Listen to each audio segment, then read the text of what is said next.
वाद विवाद से कैसे बचें? कोई हमें बुरी बातें कहता है तो उन बातों पर ध्यान नहीं देना चाहिए। अगर ध्यान देंगे तो क्रोध आएगा और बात ज्यादा बिगड़ जाएगी। चलो ये चीजें हम एक कहानी के माध्यम से समझते हैं। एक लड़का साधु का अपमान कर रहा था, अपशब्द कह रहा था, लेकिन साधु चुपचाप रहे। ये देखकर लड़का और ज्यादा क्रोधित हो गया। दो लोगों में विवाद तभी होता है जब दोनों लोग एक ही समय पर एक साथ क्रोधित हो जाते हैं।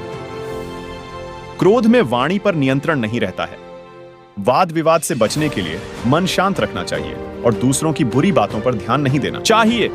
विवादों से कैसे बच सकते हैं, ये एक लोक कथा से समझ सकते हैं। जानिए, ये कथा पुराने समय में एक लड़का दूसरों को बार बार परेशान करता था, अपशब्द कहता, अपमानित करता था।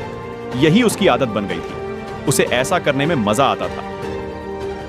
आसपास के सभी लोग उसकी वजह से दुखी थे। वह लड़का दूसरों को अपमानित करता तो लोग पलटकर जवाब देते तो वाद विवाद हो जाता था। रोज उसकी वजह से लड़ाई झगड़े होते थे।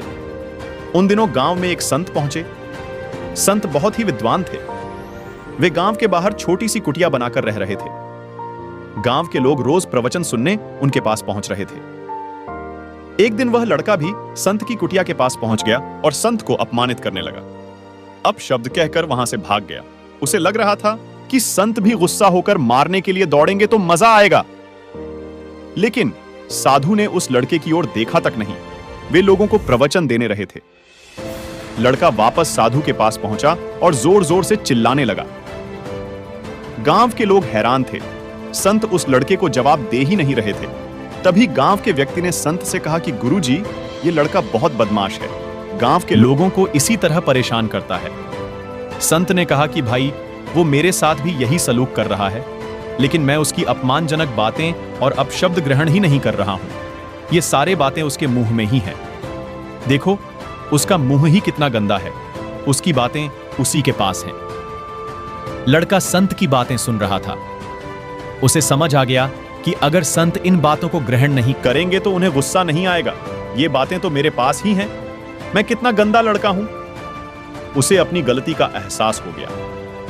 लड़के ने संत से क्षमा मांगी और गांवों के लोगों के सामने संकल्प किया कि वह अब से सभी के साथ प्रेम से रहेगा, कभी किसी का अपमान नहीं करेगा। इस प्रसंग की सीख यह है कि अगर कोई हमें गलत बात बोल रहा है तो उसे ग्रहण ही नहीं करना चाहिए। अगर दूसरों की बुरी बातों पर ध्यान नहीं देंगे तो हमारा मन शांत रहेगा और हम वाद विवाद से बच सकते हैं। जीवन प्रबंधन, शिक्षा और ज्ञान पाने के लिए समय हमेशा शुभ रहता है। शिक्षा देने का काम तो बच्चे के जन्म के साथ ही शुरू हो जाता है।